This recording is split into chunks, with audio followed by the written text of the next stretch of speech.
បាទជំរាបសួរពុកម៉ែបងប្អូនអរគ្នាបាទអានេះវគ្គនេះវាយផ្ដាច់ប្រន់ហើយពុកម៉ែបងប្អូនបាទគឺវាយព្រោះតែម្ដងបាទនេះ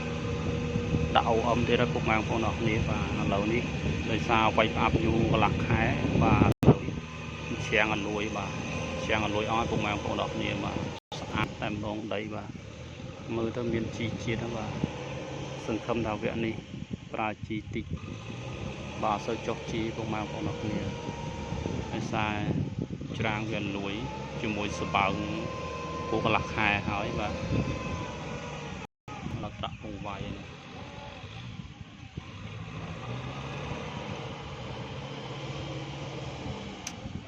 បាទដីមេតាជាងពុកម៉ែបងប្អូនអរគ្នាបាទដាក់អូអមទាំងអស់ទោះបីថោកយ៉ាងណាក៏ត្រូវតាធ្វើដែរប្តីចោលខ្មាស់គេពុកម៉ែបងប្អូនអរគ្នាបាទព្រោះដោយសារទឹកច្រើនដែរបាទតម្លៃប៉ុន្មានយើងអត់គិតទេគិតតែលូខ្លះចឹងទៅតែយ៉ាងណាត្រូវតែធ្វើអញ្ចឹងណាពុកម៉ែបងប្អូនបាទទុកដីចោលវាស្ដាយផាត់នេះផាត់នោះទៅសល់តិចតួចណា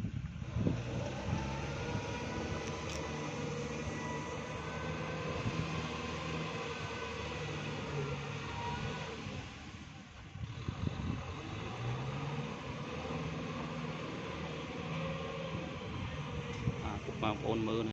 ដីគឺស្អាតតែហ្មង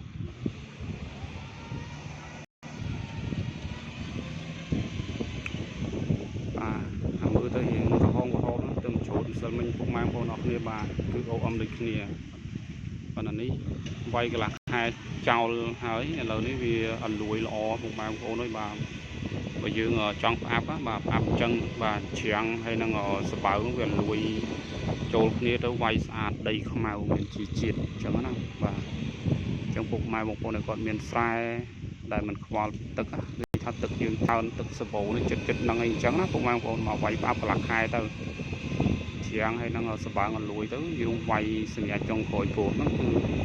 ដីយើងហ្នឹងគឺខ្មៅល្អ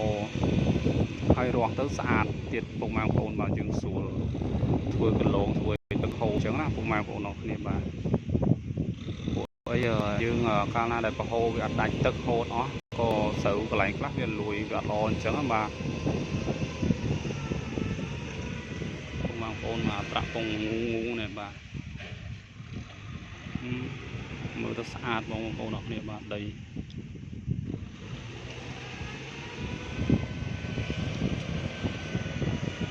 បាទនៅនេះបាទនៅនេះគឺច្រូតហើយធ្វើច្រូតធ្វើអញ្ចឹងបាទអានេះដីអូក្មេកពុកម៉ែបងប្អូនអរគ្នាបាទអូក្មេករបស់ខ្ញុំគឺមិនតាជាងនៅនេះហើយរបស់ខ្ញុំនោះទៅច្រូតម្សិលមិញឥឡូវហ្នឹងឲ្យទាវាស៊ីអាសូវដែលយើងម៉ាស៊ីនដែលវាច្រូតហើយវាធ្លាក់បាទឲ្យវាស៊ីហើយ4-5ថ្ងៃទៅបាទដាក់ទឹកលិចវាយផ្អាប់ចោលបាទឥឡូវនេះទាក៏វាកំពុងស៊ីអញ្ចឹងណាបាទ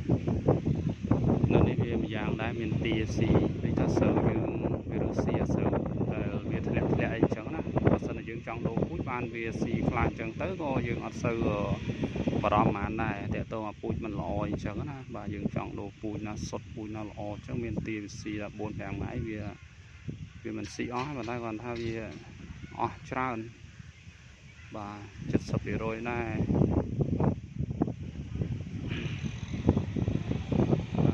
កន្លែងដើមឈើខៀវហ្នឹងបាទទៅច្រូតហើយពុកម៉ែបងប្អូនអត់មានសិលមិញតែវាអត់ទៅបានតម្លៃប្រហែលពុកម៉ែបងប្អូនហ្នឹងបាទយើងត្រូវតែច្រូតធ្វើទៀតអញ្ចឹងបាទតំបន់នេះគេច្រូតធ្វើអញ្ចឹងថោកថ្លៃអីជានាំនេះធ្វើបាទចំណេញតិចតួចបាទនេះថាស្រែមិនចំណេញច្រើនទេពុកម៉ែបងប្អូនបើសិនតែវាឡើងថ្លៃអាហ្នឹងយើងយើងចំណេញគួរសមប៉ុន្តែដល់វាថោកហើយជួនទៅស្មើដើមពុកម៉ែបងប្អូនមកដីស្រែប៉ុណ្ណាណីតែអត់បានថ្លៃដូចធ្វើចោលអញ្ចឹងបាទអញ្ចឹងសម្រាប់អ្នកធ្វើស្រែគឺកសិករហ្នឹងការរំពឹងហ្នឹងគឺបានតម្លៃខ្ពស់កាលណាដែលវាថោកគឺវាអត់បានតម្លៃខ្ពស់ទេបាទធ្វើទៅលូទាំមែនតើបាទតែទូយ៉ាងណាក៏នៅធ្វើអញ្ចឹងសារនៅនេះវាមានទឹកព្រែកទឹកបន្លាយទឹកអីវាអត់ខ្វះពុកម៉ែបងប្អូនគ្នា ត្រាក់គេឡើងហើយបាទ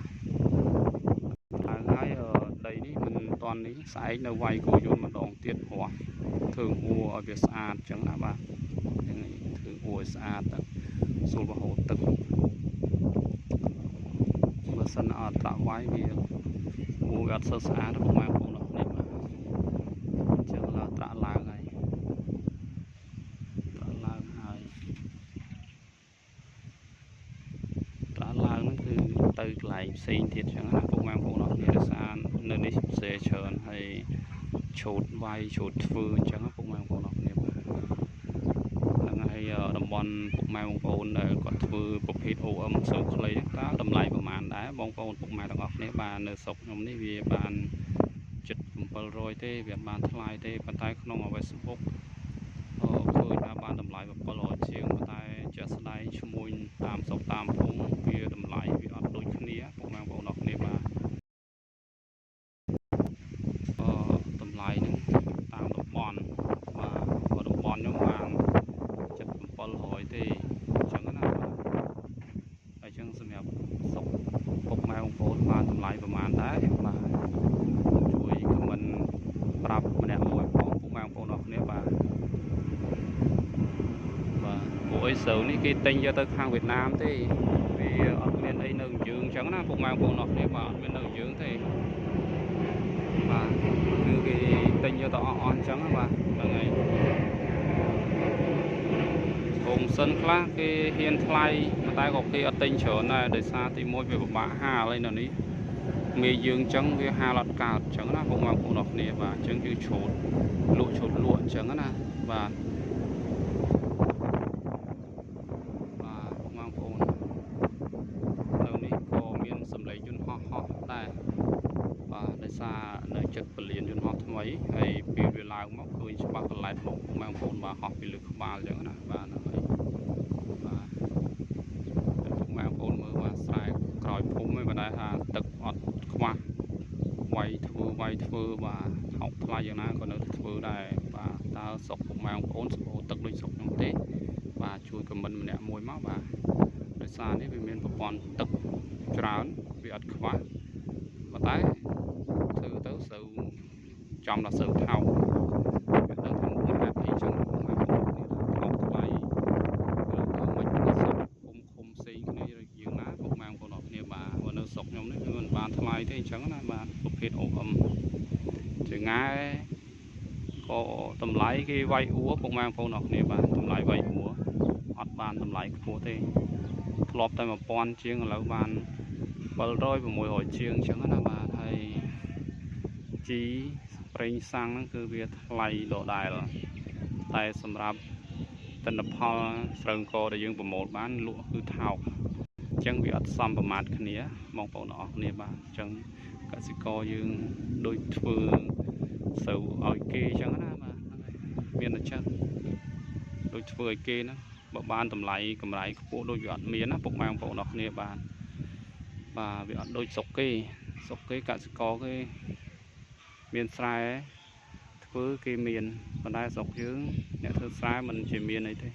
ជីភាពធម្មតាសាមញ្ញណាបាទมันមានទេដូចអ្នកនៅអាមេរិកអី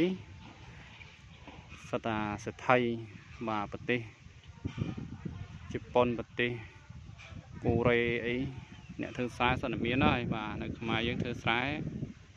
มันជាមានអីទេតាមស្រួលហ្នឹងក្រដែរហ្នឹងពុកម៉ែបងប្អូនអរគ្នាបាទធ្វើយ៉ាងណាក៏នៅក្រដែរបើគាត់ថាយើងមានមានអីហូបគ្រប់គ្រាន់អញ្ចឹងណាបាទគាត់ថាលក់ឲ្យចំណេញបានកម្រៃផលខ្ពស់អីអត់ទេបាទពុកម៉ែបងប្អូនអរគ្នាហើយមើលឲ្យដីអញ្ចឹងឡើងខ្មៅព្រិចបាទច្រាំងឲ្យលួយសម្បើងឲ្យលួយចូលគ្នាអញ្ចឹងពុកម៉ែបងប្អូនអរគ្នាអញ្ចឹងបាទហើយម្ដងនេះសង្ឃឹមថាកាន់តែកើនណាកើនទិន្នផលដោយសារដីយើងនេះវាមានជីជាតិហើយបាទដល់ប្រាក់បាទចាប់វាយមកសេទៀតពុកម៉ែបងប្អូន